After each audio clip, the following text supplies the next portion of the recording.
हाँ, आपका बहुत बहुत खैर मकदम इस्तकबाल है डिकोड विद ज़िया के इस नए एपिसोड में। और आज के इस एपिसोड में हमारे साथ मौजूद हैं हमारे ख़ास मेहमान जस्टिस साक़त अली ख़ान साहब, जो हाई कोर्ट के इलाहाबाद के रिटायर्ड जस्टिस हैं। सर, आपका बहुत बहुत खैर मकदम इस्तकबाल करते हैं। शुक्रिया। सबसे पहला सवाल जो किसी भी अमूमन एक इंटरव्यू में पूछा जाता है एक प्रोफेशनल से, कि कब आपको लगा कि आपको लॉ में आना चाहिए, जुडिशरी में जाना चाहिए, और इसका सफ़र कैसे शुरू हुआ, इसके बारे में अगर आप मुख्तसर से बता दें। मैं सेंट जेम्स कॉलेज आगरा से ग्रेजुएशन कर रहा था। ग्रेजुएशन करने के बाद मैंने वहाँ एमए इकोनॉमिक्स में दाखिला लिया, लेकिन मेरे वालिद साहब की ये ख्वाहिश थी कि मैं एलएलबी करूँ, तो उनकी ख्वाहिश के मुताबिक मैंने एलएलबी में दाखिला लिया। एलएलबी में मैंने अलीगढ़ मुस्लिम यूनिवर्सिटी में एडमिशन लिया था 1975 में। जी, तो उसके बाद पीसीएसजे की तैयारी प्रैक्टिस करने के बाद आपको लगा कि जुडिशरी में जाना चाहिए। 1978 में हमारी एलएलबी हो गई, और हमारे चूँकि हमारे मार्क्स अच्छे थे, तो हमारा एलएलएम में भी दाखिला हो गया। जी। लेकिन एलएलबी करने के बाद तब हमने सोचा कि अब हम क्या करेंगे। तो हम 4-6 दोस्त थे, क्लास फेलोज थे। हम सब ने सिविल सर्विसेज के लिए कंपटीशन में ट्राई करना चुना, और उसके लिए हम लोग जॉइंट स्टडी करते थे। पीसीएसजे, पीसीएस, आईएएस वगैरह के एग्ज़ाम के लिए हम लोग तैयारी करते थे, और उसमें अपीयर भी होते थे। इंडियन जुडिशरी सिस्टम को काफ़ी बार क्रिटिसाइज़ किया जाता है, काफ़ी बार इसकी तारीफ़ें की जाती हैं। ग्लोबली भी इस पर काफ़ी लिखा गया। इंडियन जुडिशरी सिस्टम पे बहुत लोगों ने कहा कि ये ब्रिटिश अडॉप्टेड है सिस्टम है, आपका सिस्टम अपना चाहिए। आपको क्या लगता है, ऐसी कौन सी 5 चीज़ें जो आपने अपने करियर में देखी कि अगर ये जुडिशरी सिस्टम में ना होती है, 5 उनकी खामियाँ हैं, तो शायद जुडिशरी सिस्टम बहुत अच्छा हो सकता था? जुडिशल सिस्टम में जो सबसे बड़ी प्रॉब्लम है, 5 क्या मैं कहूँगा कि वन एंड ओनली प्रॉब्लम ये है कि डिले बहुत हो जाता है। उसकी रीज़न ये है कि नंबर ऑफ़ कोर्ट्स कम हैं, नंबर ऑफ़ केसेस बहुत ज़्यादा हैं, प्रोसीजर पूरा का पूरा सही न्याय के लिए पूरा का पूरा प्रोसीजर फॉलो किया जाता है, और हर स्टेज पर दोनों ही पार्टीज़ को राइट टू अपील और राइट टू डिवीज़न होता है। मैटर पहले लोअर कोर्ट में चलता है, फिर डिस्ट्रिक्ट कोर्ट में, then high court and then supreme court. तो इस प्रोसेस में टाइम बहुत लग जाता है, और justice delayed is justice denied. किसी इंसान को अगर आज न्याय मिल जाए तो सही मानों में न्याय है, लेकिन अगर न्याय पाने में उसकी उम्र गुजर गई तो उस न्याय का क्या फ़ायदा। बिल्कुल। कभी आपको ऐसा लगा नहीं, क्योंकि बहुत सी हम जो फिल्में देखते हैं या वेब सीरीज़ देखते हैं, वो या कुछ कहानियाँ भी ऐसी सुनाई जाती हैं जिसमें एक जुडिशरी के ऊपर पॉलिटिकल पावर प्रेशर बनाया जाता है। कभी आपको अपने करियर में लगा कि मुझे पॉलिटिकल प्रेशर बनाया जा रहा हो? मैं इस बात से डिसएग्री करता हूँ। कभी भी पॉलिटिकल प्रेशर जुडिशरी पर नहीं बनाया जा सकता, नहीं बनाया जाता है।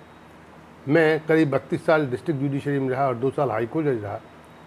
मेरे पास तो किसी भी पॉलिटिशियन ने कभी कोई अप्रोच नहीं की, और ना ही कोई डिसीजन किसी ख़ास किस्म का डिसीजन देने के लिए कहा। प्रेशर तो बहुत बात की दूर है। एक अभी चीज़ जो है काफ़ी ज़्यादा चर्चा में है, यूनिफॉर्म सिविल कोड। इसके बारे में आप क्या सोचते हैं? यूनिफॉर्म सिविल कोड का भी ड्राफ्ट तैयार नहीं हुआ है। ड्राफ्ट होने के बाद उसे देखने के बाद ही मालूम पड़ेगा कि इसमें क्या क्या, कौन कौन से सब्जेक्ट्स, कौन कौन से मैटर्स इन्वॉल्व शामिल किए जाएंगे। उसी के बाद ही इस पर कुछ अपना विचार दिया जा सकता है। उससे पहले इस पर कहना सही नहीं उससे पहले होगा। हम कैसे प्रेडिक्ट कर सकते हैं? ये तो लेजिस्लेचर और पार्लियामेंट का काम है, या जो ड्राफ्ट कमेटी होती है जो किसी भी कानून का मसौदा तैयार करती हैं, उनका काम है। हम कैसे प्रेडिक्ट कर सकते हैं कि वो क्या कानून लाएंगे और उसके किस तरह इम्प्लीमेंट करेंगे। जो इंडियन जुडिशरी सिस्टम है, या जो आप जो प्रैक्टिस करते थे, तो सही कानून या सही इंसाफ जब मिले, तो इसके लिए कौन से आप कुछ पॉइंट्स थे जो आप देखते थे कि जो गवाह आते हैं या सबूत आते हैं, उसके अलावा भी क्या कोई रिसर्च वगैरह आप लोग जुडिशरी करता है खुद? नहीं, रिसर्च का कोई कंसेप्ट नहीं है। बस जो फैक्ट हमारे सामने है, जो गवाहों का बयान है, और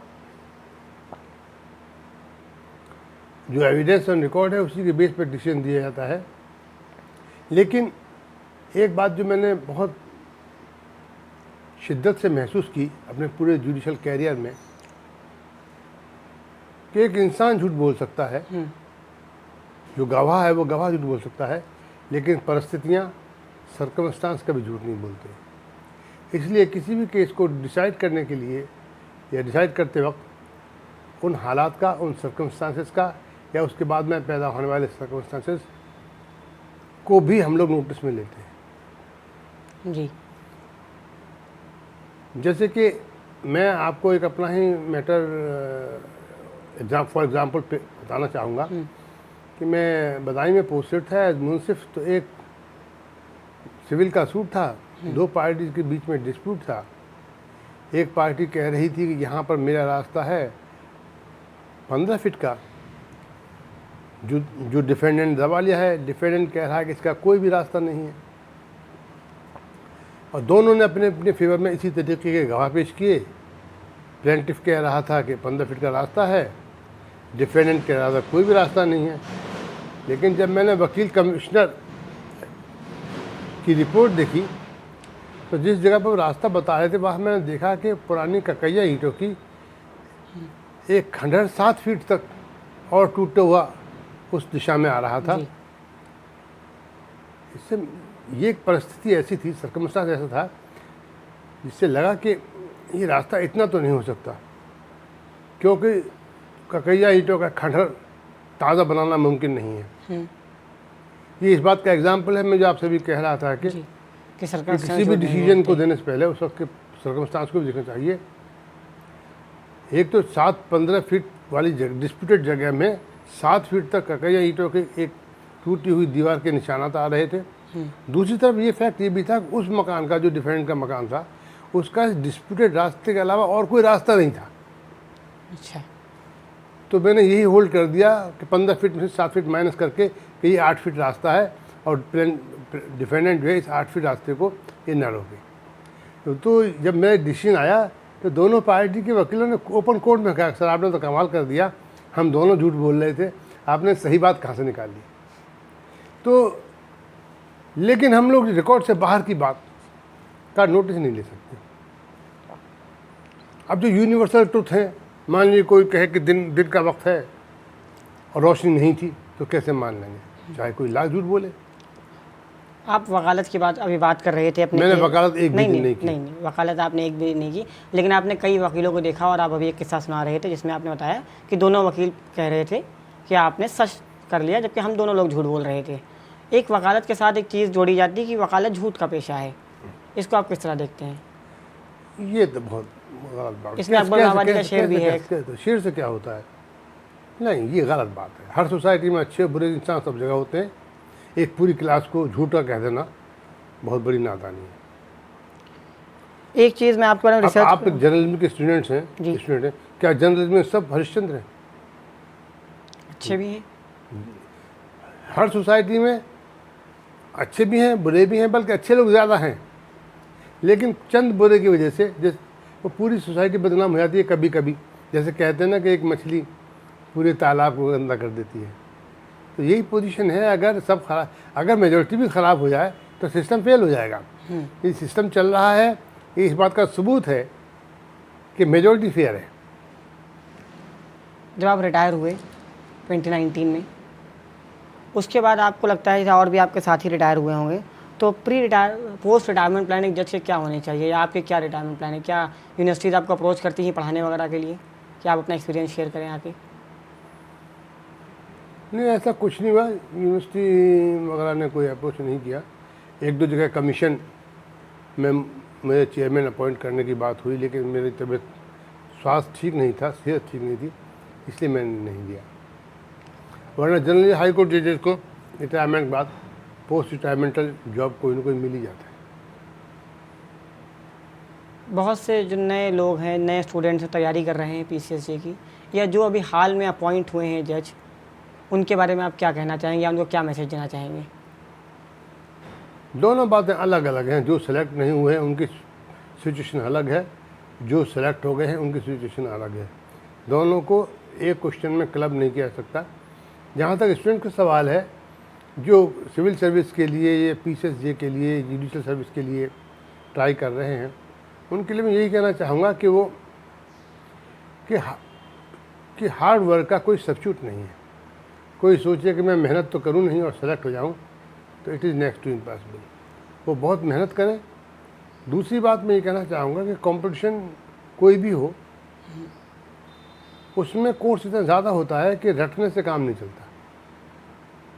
कोई भी आदमी किसी भी कंपटीशन का पूरा कोर्स नहीं रट सकता, और क्या क्या रटेगा। और जो रटते हैं वो कुछ नहीं होता, भूल जाते हैं। इसलिए कंप्यूटर्स के लिए मस्ट ये है कि वो हर बात को समझ कर याद करें।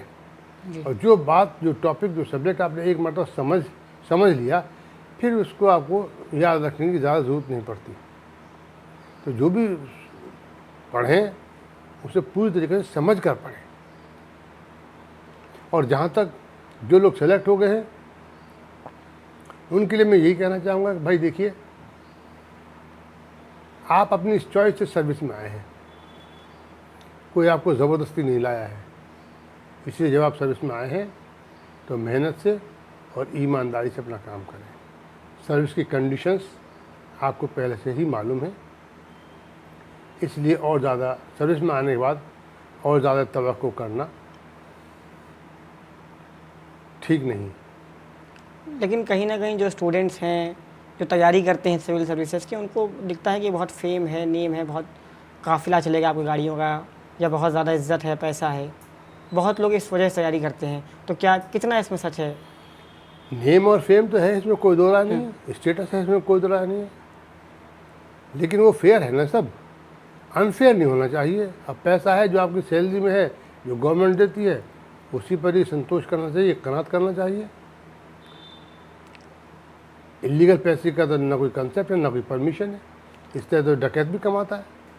आपके करियर का कोई ऐसा केस जो आपको लगा सबसे इंटरेस्टिंग या सबसे ज़रूरी केस आपने, आपके लिहाज से सबसे बड़ा केस जो आपने सॉल्व किया हो? ऐसा तो कुछ, इतने 35 साल की जुडिशल सर्विस में कैसे कह सकते हैं कौन सा केस जो एक लगा हो, जिसमें दिल लग गया हो बहुत ज़्यादा, कि ये केस मतलब बहुत इंटरेस्टिंग हो गया उसमें? ऐसा तो अलग से खास होता नहीं, सभी केस अपनी जगह पर इम्पोर्टेंट होते हैं जी। बहुत बहुत शुक्रिया आपसे मुझसे बात करने के लिए। आप सुन रहे थे जस्टिस फ़ाक़त अली ख़ान साहब को। इस एपिसोड के लिए बस इतना ही। आपसे मिलेंगे अगले फ्राइडे शाम 7 बजे फिर एक नए पॉडकास्ट के साथ, एक नए एपिसोड। तब तक के लिए शब्बा खैर, खुदा हाफिज़।